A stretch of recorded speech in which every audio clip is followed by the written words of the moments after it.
Alright, in this screencast I'm going to tell you all about the adjusted R-squared parameter. I think a lot of you are probably familiar with just the R-squared, the correlation coefficient R-squared. So when you perform a fit, you can get the R-squared and you want that to be close to 1.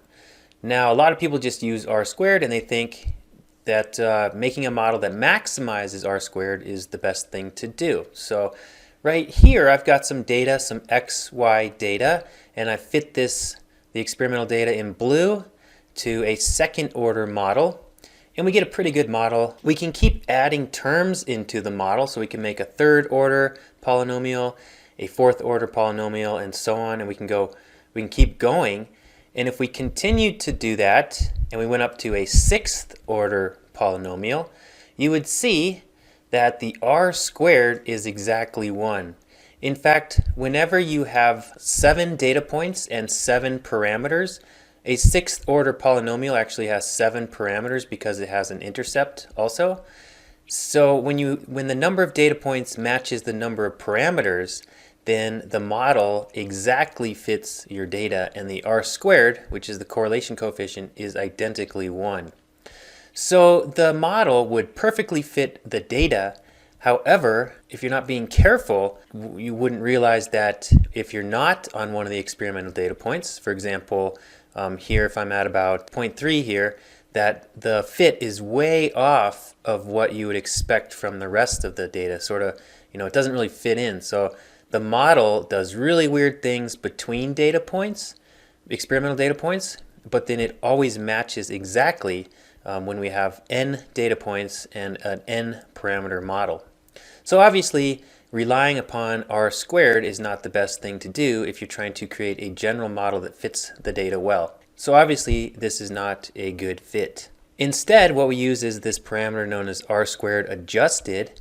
I'll show you a little bit about this in a minute. So here I've got just 1 through 5, first order through fifth order polynomial, and I've plotted the R-squared. Also, the adjusted R-squared here. As I just mentioned, the R-squared continues to climb and it'll reach 1.0. But if we look at the adjusted R-squared, which is what you want to base your goodness of fit for the models off of, so you want to choose a model that has a high adjusted R-squared, we see that the second or third order polynomial is the best for the adjusted R-squared. And that's what you want to use for your regression toolbox project. You want to output the adjusted R-squared. How do you calculate R-squared and adjusted R-squared? Well, on the left here, this should be the last time you ever see R-squared because we're not going to want to use that. But it's just 1 minus something known as sum squared of the error over the total sum of squares. And I'll explain what those mean. But the adjusted R-squared is equal to 1 minus, and we sort of normalize the SSE and the SST to the number of parameters. So as the number of parameters increases, as P increases, what we end up doing is actually we decrease adjusted R-squared. So you penalize the user for increasing the number of parameters in the model.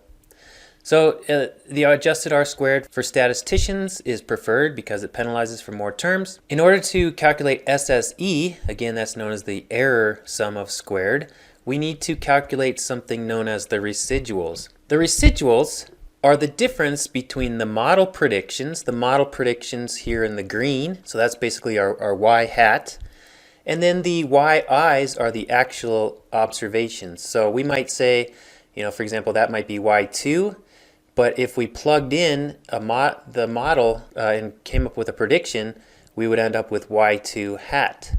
So the residual is the difference between the prediction in green and the experimentally observed value. So this would be E2, and in this case it's going to be negative. For the next one, this is Y3, and the experimental prediction there would be Y hat of 3.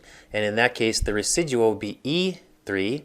That's the difference between the predicted and the observed, and that's going to be a positive value. So it's sort of like this little difference. And obviously, for you to have a really good model, what you want are these residuals as a whole to be small. Now, to eliminate the effects of positive and negative residuals, we want to sort of just take the absolute value, or you can square it. So what we do is we square the residuals and sum those up for all of the observations, and that's known as this SSE.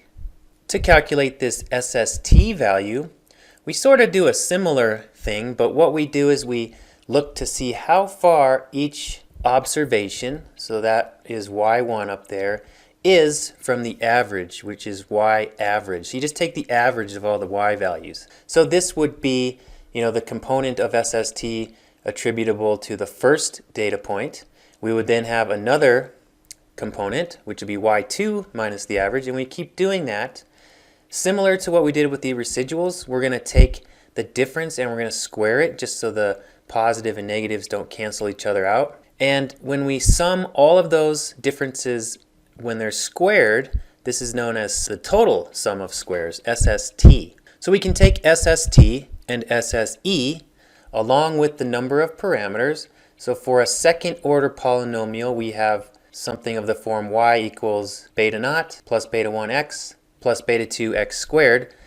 That's a 3-parameter model. So in this case, p would equal 3. And so we'd plug that in, all those values into this equation here, and that's how you can calculate adjusted R squared.